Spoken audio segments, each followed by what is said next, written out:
almost flipped my car cutting across 5 lanes of traffic. In high school, me and my buddy, we'll call him Griff, we used to race everywhere. And anyone familiar with Northern Kentucky, this particular time we're racing to the Turfway Road Chick-fil-A. When you're coming from Northern Kentucky to Florence, there's like a 5-lane traffic spot where there's 2 lanes from 275 and Erlanger merging onto 3 lanes of traffic on I-75. Me and Griff, we were always racing. He had like a 2003 BMW sedan, and I had a like a 2005 little Mazda 6. So like nothing crazy, but they were just zippy little sedans that could move, right? We're weaving in and out of traffic racing. As we come into the 2 merging lanes from Erlanger, Griff's in the slow lane for the far right. I drift all the way out to the left into the fast lane, thinking that I had enough time to make it to the Turfway Road exit.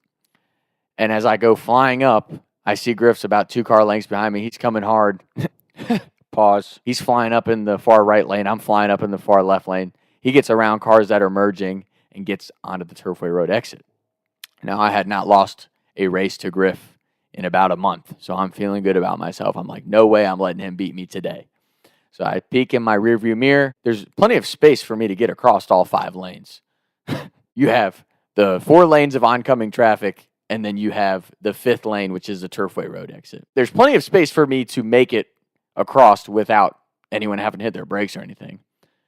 And I start to do that.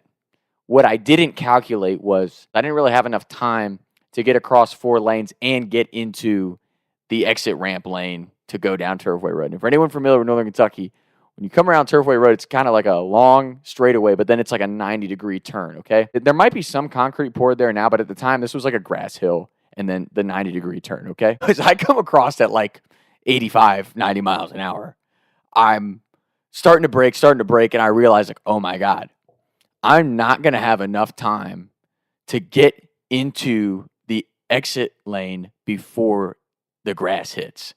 So I go into the grass, and my Mazda hits that little hill, and it goes airborne. Yep, I'm flying through the air. This is not good. And I'm not saying, like, airborne, but it was at, like, 40 or 50 miles an hour by the time I get my braking down. So it's quite a pop up into the air. I'm going, oh my God, I'm going to die.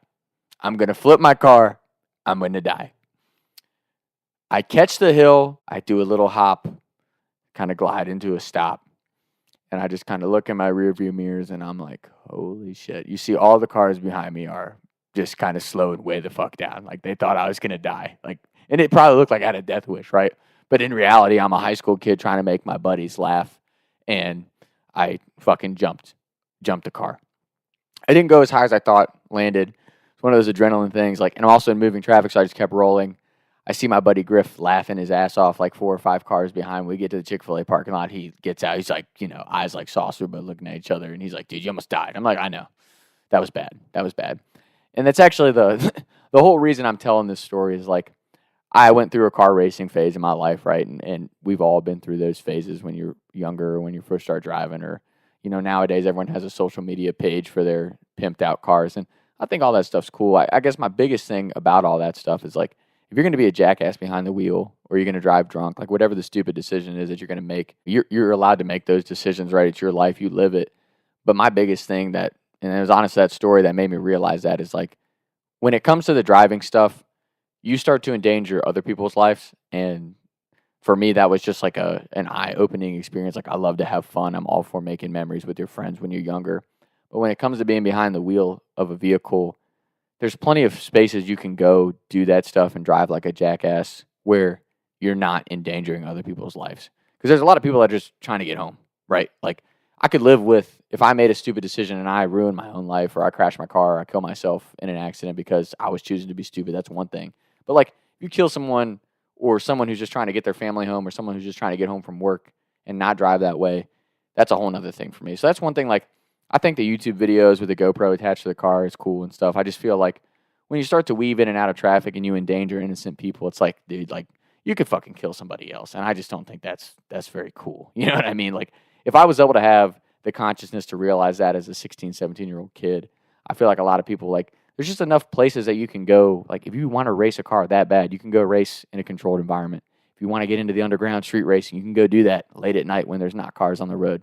If you want to drive drunk, take the back way. Don't get on the highway and endanger a bunch of people's lives. You know what I mean? Like, I just think, it's America. You have the freedom to do what you want to do until you get caught breaking the law. But, like, when it comes to the driving stuff, like, again, there's just so many innocent lives that you could ruin by trying to fucking drive like a jackass. Like, this is not all Talladega Nights, right? We're not Ricky Bobby. Like, a lot of us are not as skilled drivers as we think. So that, for me, that was one of the biggest wake-up calls I had as far as, like, because I had done a lot of stupid driving shit up to that point in high school, and that shit happened my senior year.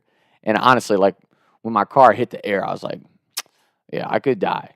Like, I could definitely die right now. And I just felt, like, fortunate. And there's a lot of things I've done in my life, right? Like, I'm not sitting here saying I haven't been a jackass and done stupid shit.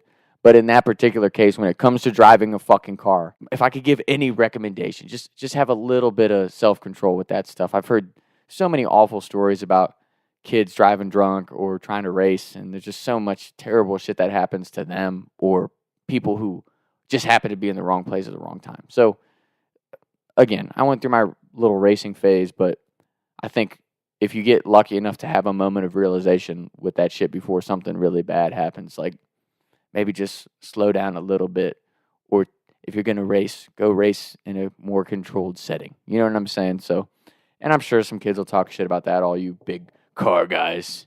These car guys. Like, I'm not a car guy like that, right? I get it. I'm not a street racer.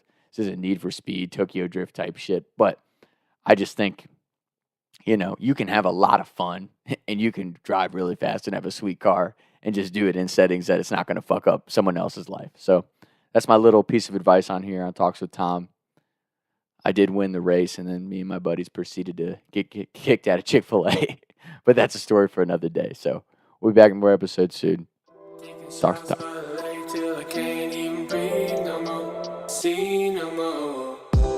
I was riding around town thinking to myself, is it gonna get easier? I'll be up and away up the street and bake, but I can't even breathe no more. What's it to me? What can I see? Taking shots.